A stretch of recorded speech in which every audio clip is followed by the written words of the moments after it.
What's up, Internet? My name's Ori. Welcome back to the channel. It is Tuesday, July 23rd, day number 8 inside the Big Brother house. There is so much to go over today, from the veto ceremony that took place on the feeds yesterday, the fallout from all of that. Angela was going off on people. Lisa was going off on people. It was so crazy. I thought, you know what? Maybe we should get a doctor involved with all of this. But it turns out that maybe Phil might have beat us to it and already tried. We're going to get to all of that plus so much more. But if you are new here, hit that subscribe button. You like this video, hit that like button, hit that notification bell. You'll never miss a video. You'll never miss a stream.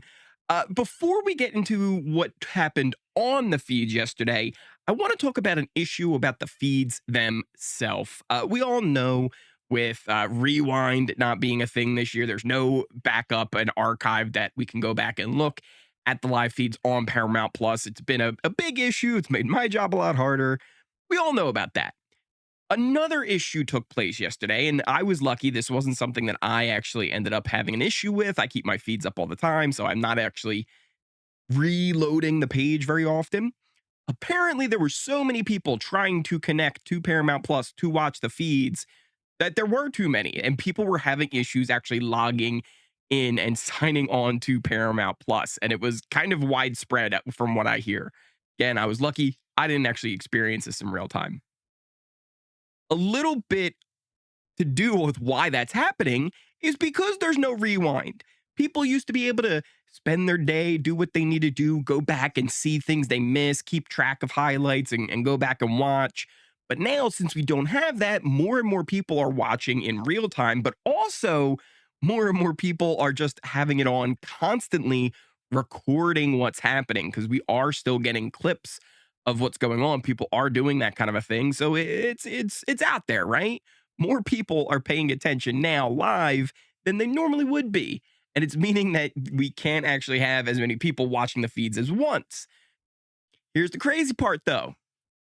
No problem on Paramount on Pluto TV, which is free and you don't have to pay for. That's not the only issue. I actually want to show you this as I'm recording. Funny enough, Angela, Quinn, and Chemo are still up. They're having a little sleepover in the HOH, but this is actually good because it can kind of show you more of what I'm talking about here, even though it's in black and white. I just want to show you the differences between Paramount Plus experience and Pluto TV's experience. And before you go and try and claim this, CBS or Paramount, I'm doing this out of review, and this is necessary to show how bad your product is and why people should not buy the live feeds at this moment. And it needs to be fixed. I also want to say a lot of this isn't on the Paramount owners currently. Paramount was recently sold, maybe about a month ago. But a lot of the things that are happening with the live feeds right now were all decisions made by those previous owners who were terrible. Paramount Plus was losing tons of money. Like, that's obvious. This is more to the new owners that, hey, this season has been amazing. Invest into your product. People are going to watch the feeds. We want to be able to rewind. We will pay to be able to rewind. But when I'm about to show you here is the product that they're paying for, there is no reason to do it. So let's take a look here. This is what would happen if you go to the live feed channel. You get the feeds, you get the quad cams up here, which, by the way, all these cameras, a lot of times they're not showing what's actually happening live. There will be stuff that's happened days ago that's featured up here. So they're recording it somewhere. We just don't have access to it. And then you have, your feed here. There's the chat here. Let's say you want to go full screen, though. You can't. You literally cannot go full screen with the picture. On top of that, this video quality is terrible. It's always slightly blurry. It's never good. Meanwhile, let's head over to Paramount, to Pluto TV. Look at this. You can full screen that. And I don't know if you guys can tell, the video clarity is completely different. It is so much better. All right, there's errors going on apparently at the moment that I'm telling you about this, and that's a thing. But my point is, it is so much better of an experience on Pluto TV, which is free compared to the paid experience on Paramount Plus. I had to get that Ori rant off my chest before we got into anything else because it is what's going to kill the show. And you just need to get it right. Just need to get it right. There's so much value in live content these days. The things that are getting big money deals these days are live content. NFL's getting huge big money deals. Other sport leagues are getting huge big money deals. NBA just signed a big deal. It is just that is where the money is in live entertainment. WWE just got a huge deal with Netflix. Why? Because it's live stuff that people are watching all the time. Same thing with Big Brother. Because it has that live feature, it makes it a different experience. People are wanting to watch it live. They want to see what's going on and they have to keep up with it. That's how you can make money on this stuff nowadays. Please, the new owners of Paramount Plus, I know you actually come from a tech world, so maybe you will understand the internet and streaming and all this stuff a lot better. Invest in Big Brother. You will see a return, especially with how good this season has been so far. You will see a return. All right, Ori ran over. Let's get into the live feeds. A little bit of a recap where we left off. Angela is HOH. Also, I just kind of noticed on my board I didn't actually change over stuff, but we can do that kind of live. Angela was HOH. Chemo, Kenny, and Lisa were the nominees. And Matt was pushing for TK to core and Tucker to be the replacement nominees in Lisa's place since she won the power of veto. She's going to be taking herself off the block. You need somebody to go up, and Matt doesn't want to be the one, so he put their name out there as the potential replacements. Which is interesting because he did that almost kind of saying like, yeah, they'll be good. And it became this whole thing and narrative in Angela's head where she believed that they got TK to volunteer for the block, which she didn't even actually know it was a thing in the first place. And then Tucker was told he volunteered. So he actually went to Angela. They came up with this whole idea where Tucker was going to say he's cool with it. And he went and he told Cam, he told Matt, he's like, yeah, like I'm gonna volunteer. I think he even told Cedric. He's like, yeah, I'm good with it. Let's do this. So Matt was still going to be the nomination plan, but going into yesterday, before the veto ceremony, Matt actually thought he was going to be good because Tucker was going to be the replacement nominee, and he was kind of running around the house, making sure the others were still good in case it goes bad, making sure Angela was still good. He tried to grab her right before she went to the diary room to do her nominations. At one point, though, he even looked like straight into the camera, Matt, and he was like, people are probably saying, oh, this guy's an idiot. He doesn't see it coming. Little do you know, Matt, that is exactly what we were saying. Veto, of course, was used by Lisa, and Matt goes up as a replacement. And I believe if I do that, our board should update. Look at that. How professional that is. So we've got Matt, Chemo, and Kenny as your new nominees. Obviously, MJ, Mackenzie. I also know, guys, a lot of times I'll slip into TK and MJ, just because that's what all of them in the house are calling Takor and Mackenzie, respectively. And I just instantly fall into that because I hear it so much. So if if you're ever wondering who MJ is, that's Mackenzie. Apparently, it's like for Mackenzie Joe or something like that. TK, obviously, Takor for T and K. That seems to be kind of like the little shorthand a lot of people use. So if you ever hear that and you wonder, that is what it's for. But MJ didn't use her America veto, so Matt stays up on the block. They kind of just feel good with Matt's chances in the competition, but also with the numbers should he lose. They think they're good because they've got numbers, right? They think they have people. Matt obviously didn't like that he was put on the block, but kind of a bigger thing he was upset about was one of the conditions for him meeting up with Angela and actually trying to talk it out and sort over their differences. was that, she would publicly apologize to everybody, maybe during the veto ceremony or something like that.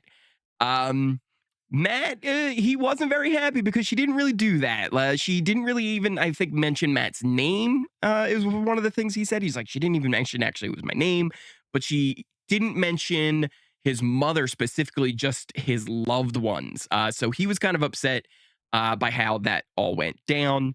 Matt and Lisa, they had a pretty interesting, crazy convo. So Matt was just kind of venting about the whole situation to her, but he also told her, like, hey, like, are you working with Angela? Like, do you have a power? Did you know I was going up? And she did not like this. Let me tell you, Lisa got really heated. She started bringing other people into it. Like, I'm squashing these rumors right now. How dare you do this to me? This man just went on the block, Lisa. You're safe for the week. Chill. And she said, keep my name out your mouth. We almost had a full Will Smith, Will Smith moment. It was wild. It was definitely definitely crazy seeing Lisa go off like that. But you know what? Wasn't the only one who went off.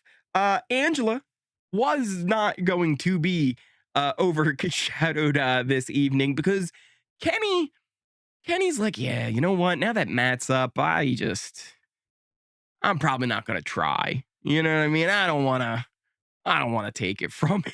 And he told a bunch of people this, and he's been down since he got nommed. He really hasn't been having a good time in there.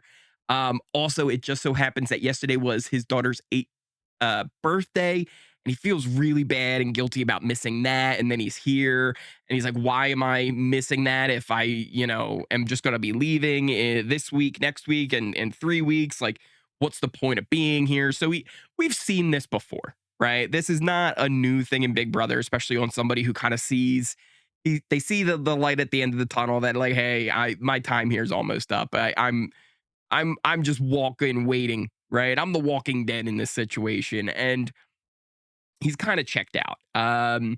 Angela Angela's not happy about this.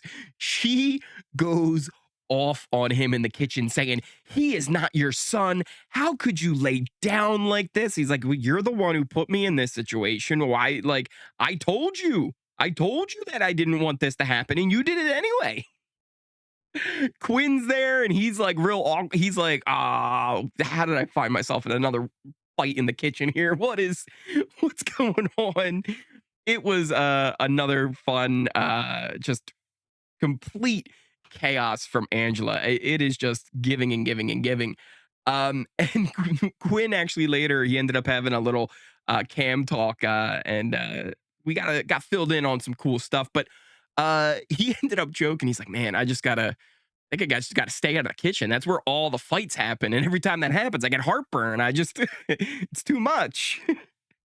Speaking of Quinn, I've really grown to like Quinn a lot. I think he's uh, an interesting person. I feel like I could get along with Quinn, outside of Big Brother stuff. I feel like Quinn is just an interesting guy.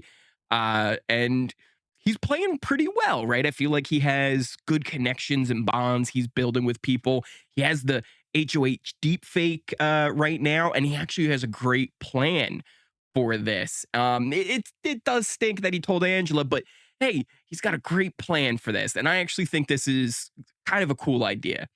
He wants to win the next HOH, then use the deep fake power, make it look like Lisa is taking over his HOH. And this would be brilliant if he could pull it off. Go after some big targets, make it seem like Lisa is doing it. A lot of people think that Lisa has the power anyway. And this would be great, except that he did tell Angela. And, the only reason that we actually know this plan, he didn't tell us in the cam talk. We know it because he told this plan to Chemo. Why? That is two people too many, Quinn. Listen, I'm saying this as somebody who's grown to love you. What are you doing? I will say in that cam talk, he does talk about he knows he's playing messy. So there's that. And honestly, I've said it before, we could all talk a big game when we're outside of the house, but I feel like if I was in there, I'd probably be doing some of the same stuff.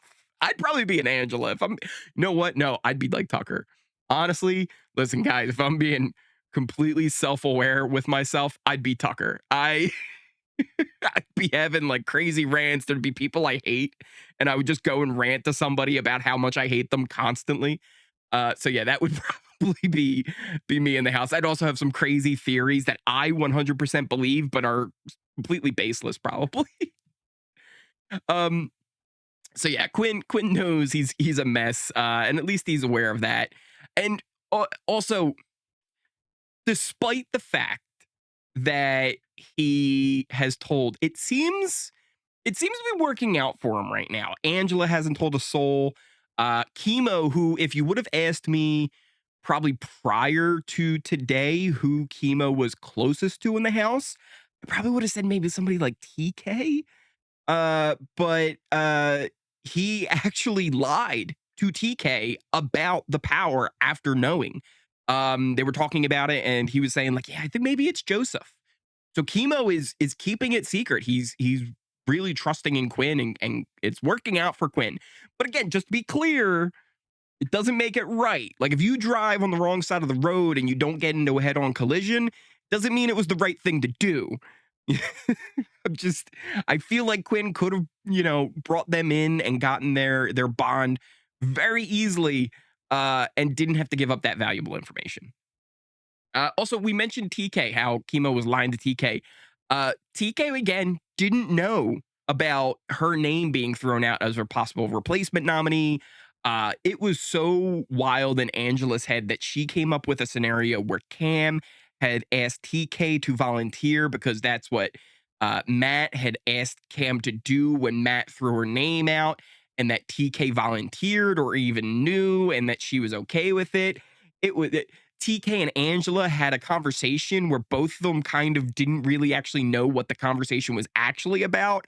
Where TK is just like, yeah, like good luck nominating Matt or whoever you're nominating tomorrow. And Angela's kind of like, I know they want you to be nominated, but I don't want to do it and I'm not going to do it. But they never actually said this to each other. Whew, she got filled in today. Everybody kind of told her a little bit about what was happening, how her name came up, how Matt kind of threw it out there. Uh, she TK needs to step it up. She needs to step it up. She actually had a fun conversation with Chelsea, and she's like, "Yeah, I think Matt is probably going to stay, right?" And Chelsea had to be like, "Oh no, honey, listen, no, it's maybe Lisa and MJ are gonna vote for Matt to stay, but other than that," and TK's like, That's not the vibe I'm getting. Hold on."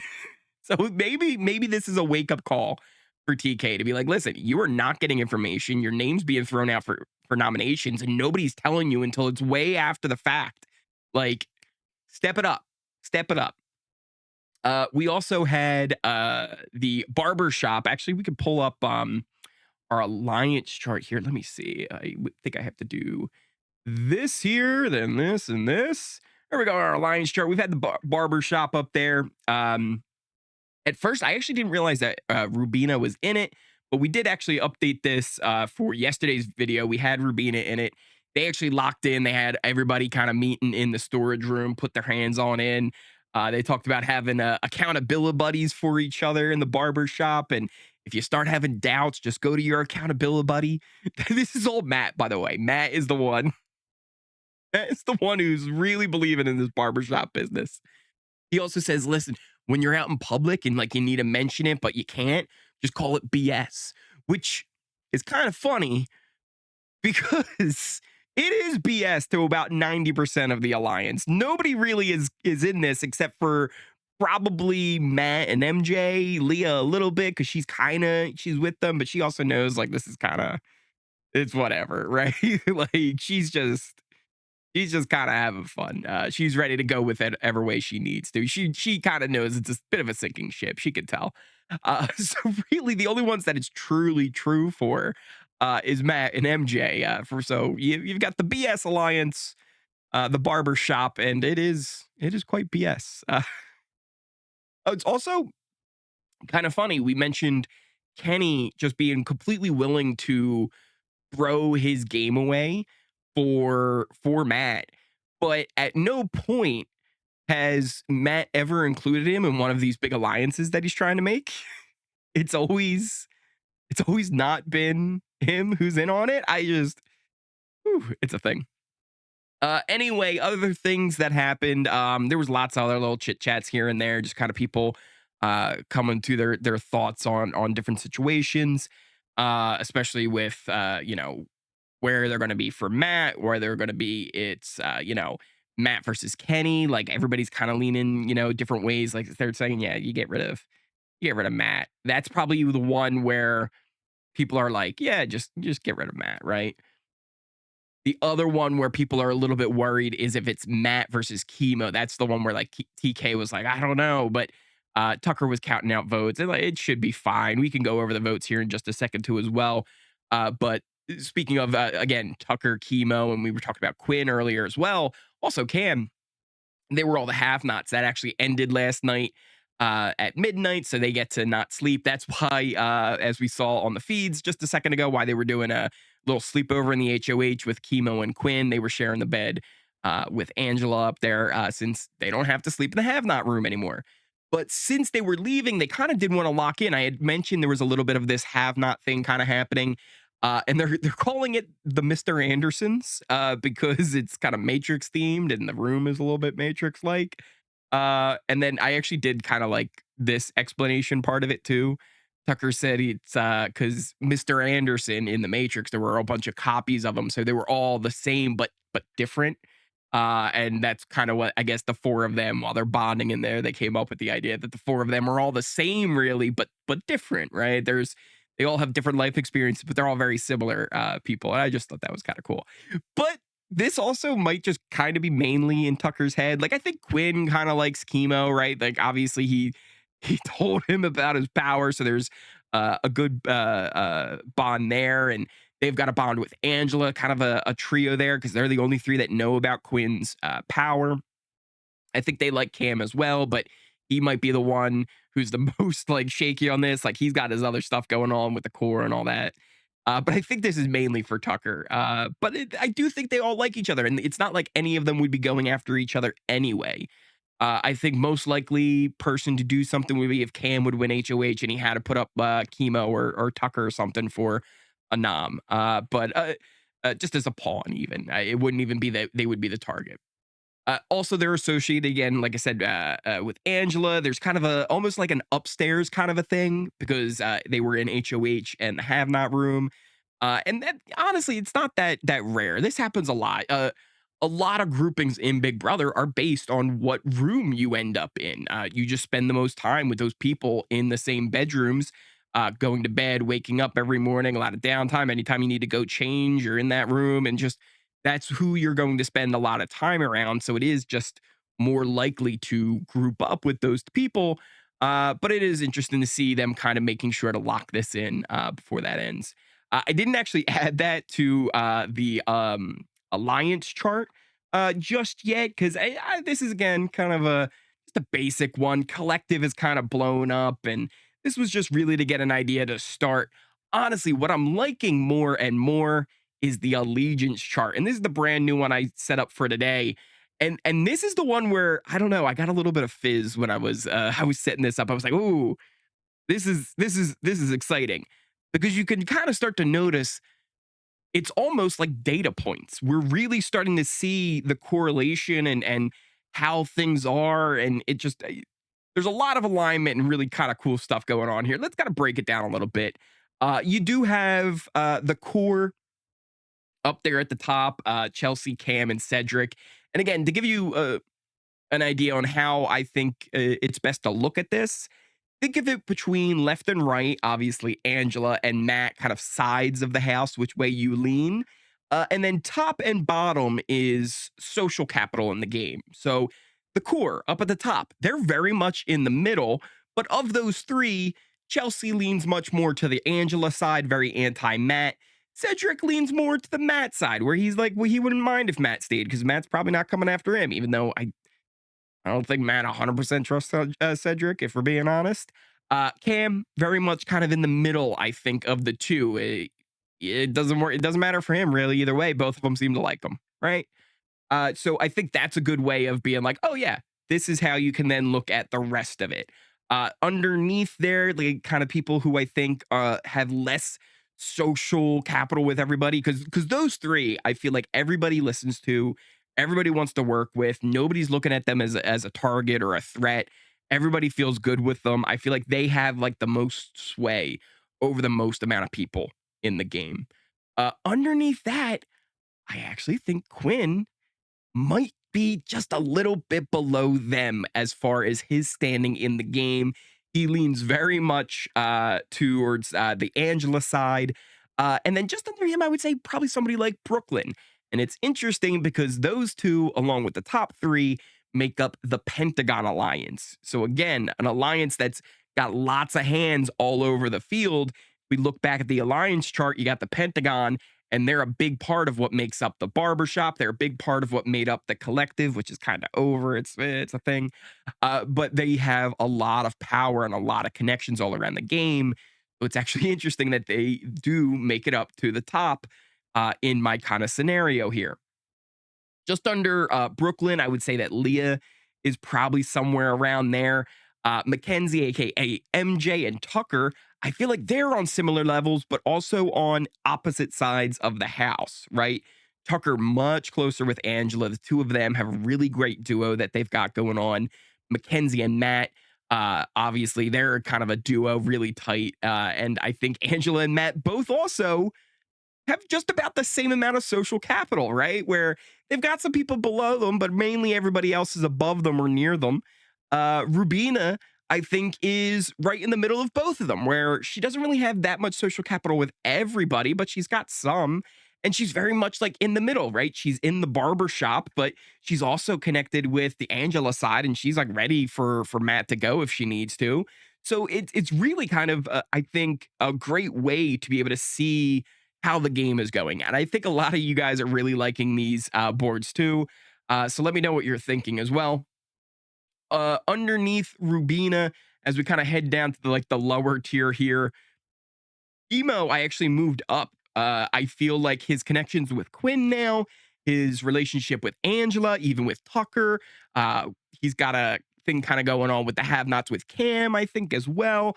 More people are starting to kind of buy into it. And I think he's doing a little bit better than some of the people that are now underneath him, like Joseph, who if you go back to one of the earlier videos where I kind of first came up with this concept, Joseph was up there near the Pentagon. He was up with at the top with people. And after the blow up with Angela and Matt, his game has just continued to kind of tank. Everybody's a little sketched out by him now because they don't know whether he was on the Angela side and kind of forced that blow up, or if he was actually on the Matt side and maybe that's why Angela blew up. And they're just not really trusting him. I think he actually also leans very much more towards the Angela side because he's like, yeah, let's just get rid of Matt, right? Like I'm totally down for this. But again, I think he right now he's trying to play that middle, right? Trying to stay good with everybody. So if Angela ends up leaving, not that bad for him because she doesn't trust him now anyway either. And then underneath there, the three players who I think have the least amount of social capital in the game, they're just kind of things are happening to them. There's nothing that they're ever causing to happen. The only reason why Lisa had any effect on the game is that she won the power of veto. TK, Decor, she's just kind of being thrown out there as a replacement nominee. She doesn't even find out about this plot until it's squashed and doesn't happen. She had no effect on her standing in the game, absolutely none. And also doesn't realize how many people are leaning closer to the Angela side than the Matt side in this scenario as well. Kenny. Kenny is pretty much giving up. The only person who he really trusts in this game, I believe, is Matt. And Matt doesn't even trust him enough to bring him into the alliances at all. So again, I feel like, and maybe I'm wrong, I feel like this is kind of a cool way to look at how the house is. You can see some really interesting correlation to where people are in the game and what their social capital is like. And I just feel like this is, I don't want to toot my own horn a little bit. I think this actually is a really great idea. Other than this, though, there's one more thing I want to mention. I teased it at the start of the video, and that's the fact that look, we there it's no shock to anybody. Angela has been gold on this show. It has been amazing watching her from the blow up to the spirals to all of this. We had Lisa blowing up, and like I said, I was like, man, it's almost like we needed a doctor. Well, turns out today a lot of information came out. This actually comes from Toombs over on Twitter. If you guys don't follow Toombs, go follow him. He's great. Let me see here. I think I need to get rid of this. I'll get rid of this, and boom, we can see it. Angela, apparently she was on the Dr. Phil show. And they went and they had cameras all set up in the house. It's a whole wild story where her daughter wasn't talking to her father for like 5 years, was celebrating Christmas like up in her own house, and like she was allowing her daughter to get away with things. Like the dad would punish her and take away her phone, and then mom would Angela would sneak the phone back to her. It's wild. I have the whole video. If anybody wants a link to it to see the full episode with Angela and Dr. Phil, uh, I'll fill you in. But while that was happening, we found something else, and that is this right here. Another Dr. Phil episode. Yes, that is Brooklyn. That is Brooklyn, and this is a wild story as well. It like if I had a nickel for every time a BB26 contestant was on Dr. Phil, I would have 2 nickels, which isn't a lot, but it's weird that it's happened twice. And the story behind this one is actually really scary. So you can see the title here. They had home security cameras set up, and her husband, who, by the way, here, we can let this kind of play out just a little bit so you guys can see in the background what was happening. Her husband, she said, looks like The Rock on feeds the one night. And I mean, we go back here. I mean, kinda. I mean, listen, if we're being honest, I mean, it's like if you order The Rock from Temu, this is what you get. But it's a wild story. So they bought security cameras for their house there, and he was able to talk to them in the house from work. He thought it was cool. He thought it was kind of neat that he can like say like, hey, how's it going from work, right? Daddy loves you. Until one day, someone else started speaking through the camera to the kids. Boo! So if anybody wants to see this too, I got a whole link. Maybe I'll post it in the Discord or something like that. This wasn't the only thing with Angela. If we go back to Angela, she was also on The Price is Right and Deal or No Deal. So listen, I think we need to get Dr. Phil. We need to get Wayne Brady. We need to get Drew Carey. We need to dig deeper into the Angela lore here, because it is something else. It is really something else. But that's pretty much all I got for you guys today. What do you guys think of everything going on? Hopefully you enjoyed those fun little tidbits at the end. What do you think of the allegiance chart? What do you think of all the drama that was happening on the feeds yesterday? Let me know in the comments down below everything that you guys are thinking. Thank you guys all again so much for watching. If you are new here, hit that subscribe button. You like this video? If you made it all the way to the end of this video, smash that like button, and comment like how much you need Dr. Phil to do an interview with me.